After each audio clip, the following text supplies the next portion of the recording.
Hello et bienvenue chez Éclosion, le podcast où je te partage l'art d'aimer la vie. Moi c'est Chloé, praticienne en soins énergétiques.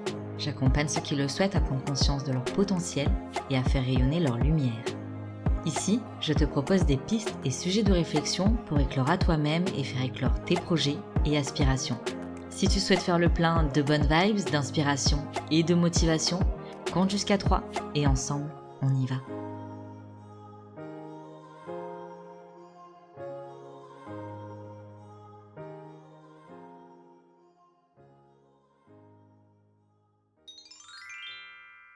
Cette semaine, j'avais envie de te parler de magie. Non pas de la magie d'être toi, bien que c'est déjà quelque chose, mais de la magie que t'as dans les doigts. Ouais, aujourd'hui, j'ai trop envie de te parler des mudras, ou aussi appelé yoga des doigts. Alors, un mudra, c'est quoi?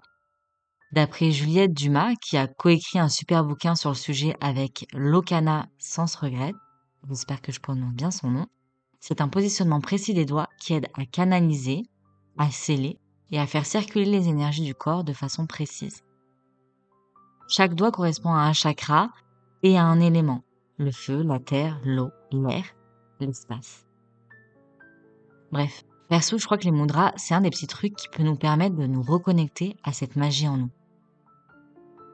C'est simple et perso, je dirais aussi que c'est efficace, tant sur le plan émotionnel que physique. Allez viens, on en teste quelques-uns ensemble parce que le truc bien avec les mudras, c'est que tu peux les faire n'importe où ou presque. Si tu es en train de conduire, par exemple, je te conseille d'attendre d'être au feu rouge ou d'arriver à destination. D'ailleurs, si tu es bloqué dans les bouchons et que tu as besoin de patience, tu peux essayer celui du Chakshi Mudra.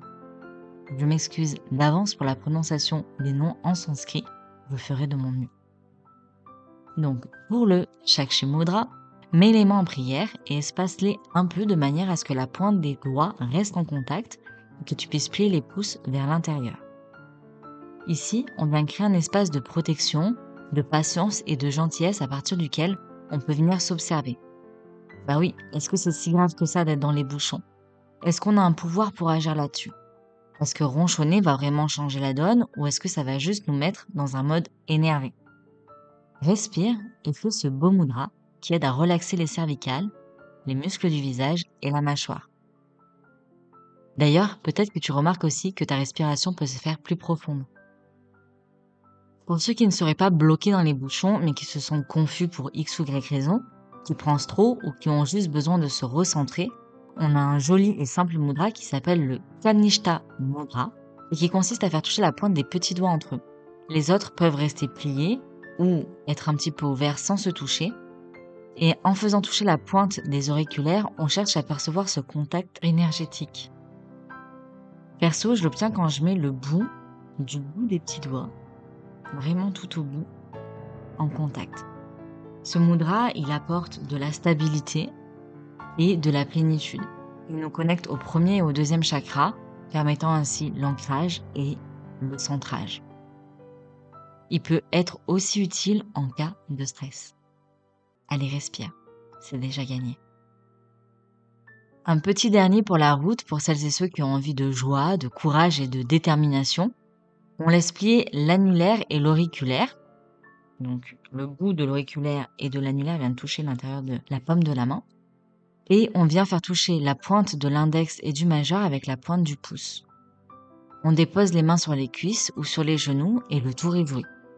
Voilà, ça c'est un super joli mudra qui se prénomme Kubera Mudra et qui fait honneur à la divinité de la richesse.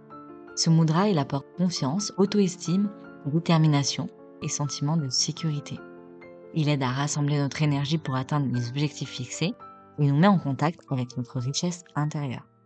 Bref, avec le champ des possibles qu'il y a à l'intérieur de nous. Bah ouais, parce que tu t'imaginais bien que pour finir cet épisode, et pour commencer cette semaine, j'avais très envie de te rappeler à quel point t'es doué. Mais surtout que tu possèdes tellement en toi, tellement de qualités, de talent, de beauté. Et qu'au bout de tes doigts se trouve de la magie, de l'énergie. Et que tu l'utilises pour réaliser les mudras ou exercer tes talents, ça ne regarde que toi.